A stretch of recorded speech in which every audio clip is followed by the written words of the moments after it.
વાત હવે ભરૂચ લોકસભા બેઠકની કે જ્યાં ભાજપે ઉમેદવાર જાહેર કર્યા છે મનસુખ વસાવાને, તો આ તરફ ઇન્ડિયા ગઠબંધનના આમ આદમી પાર્ટીના ઉમેદવાર છે ચૈતર વસાવા, અને એવામાં છોટુ વસાવાએ પણ હવે પોતાના ઉમેદવાર ઉતારવા માટેનું એલાન કર્યું. અને એટલું જ નહીં, હૈદરાબાદના સાંસદ ઓવૈસીએ પણ ભરૂચથી ઉતારશે પોતાનો ઉમેદવાર, જેને લઈ ભરૂચ બેઠક પર ચતુષ્કોણીય જંગ રહેશે.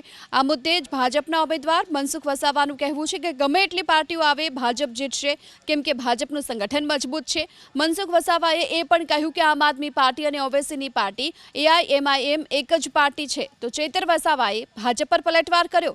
ચૈતર વસાવાએ કહ્યું, ભાજપ ભરૂચ બેઠક પરથી ડરી ગઈ છે એટલે ઓવૈસીને લાવી છે.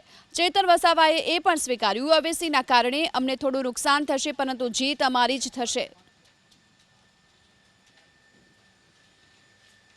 નેશનલ લેવલનું ભાજપના વિરુદ્ધનું એમને ગઠબંધન બનાવ્યું છે, વિરોધ પક્ષો એનો એક ભાગ જ છે. એટલે આપ અને ઓવૈસીની જે પાર્ટી એ એકબીજાના એક પૂરક જ છે.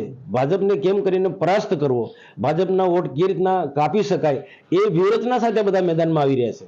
વર્ષો બાદ આટલા સરસ સમીકરણો ભરૂચ લોકસભામાં બની રહ્યા છે. આદિવાસી સમાજ, મુસ્લિમ સમાજ, પટેલ સમાજ, ક્ષત્રિય સમાજ, દલિત સમાજ બધા એક મંચ પર આવી રહ્યા છે અને ચૈતરભાઈને જીતાડવા માટે, ઇન્ડિયા ગઠબંધનના ઉમેદવારને જીતાડવા માટે પ્રયાસો થઈ રહ્યા છે. ત્યારે ભાજપ ડરી ગઈ છે.